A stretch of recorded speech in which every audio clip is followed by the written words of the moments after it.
Good morning, children. In the previous class, we discussed about nutrition and different types of nutrition. Plants are autotrophs. They can prepare their own food. Animals are heterotrophs. They cannot make their food. They obtain food from plants and other animals. Today we can study about various types of heterotrophic nutrition. Heterotrophs collect their food in three ways. So, there are three types of heterotrophic nutrition. They are saprotrophic nutrition, parasitic nutrition and Holozoic nutrition. Saprotrophic nutrition.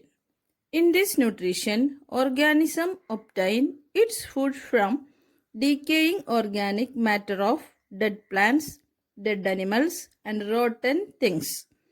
Example, fungi such as mushroom, yeast and bread mold.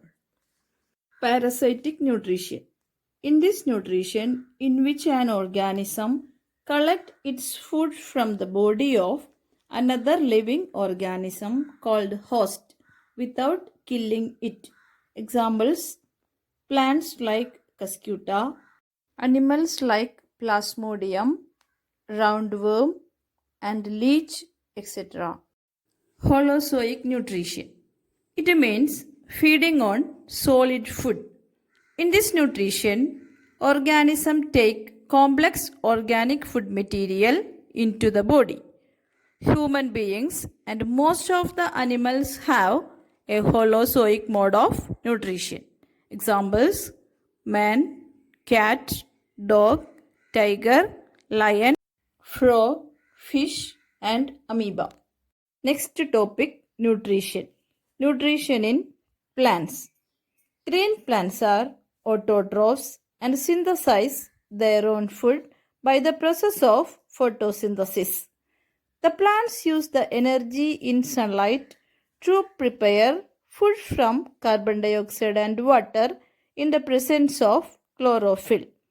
The leaves of a plant are green because they contain tiny green colored organelles called chloroplasts which contain chlorophyll.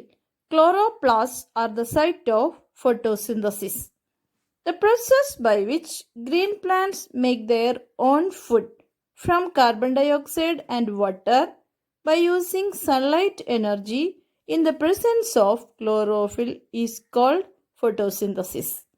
Oxygen gas is released during photosynthesis. Conditions necessary for photosynthesis are carbon dioxide, water, sunlight and chlorophyll. How the plants get these conditions for photosynthesis? Carbon dioxide is required for photosynthesis and is taken from the air. Carbon dioxide enters the leaves through tiny pores called stomata present on their surface. Stomata is surrounded by a pair of guard cells.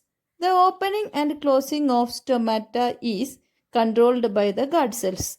When water flows into the guard cell, they swell and cause the pore to open. When the guard cells lose water, they shrink and close the stomata. The oxygen gas produced during photosynthesis also goes out through the stomata of the leaves. Water required for making food is taken from the soil. This water is transported to the leaves from the soil through the roots and stem. The sunlight provides energy required to carry out the chemical reactions involved in the preparation of food.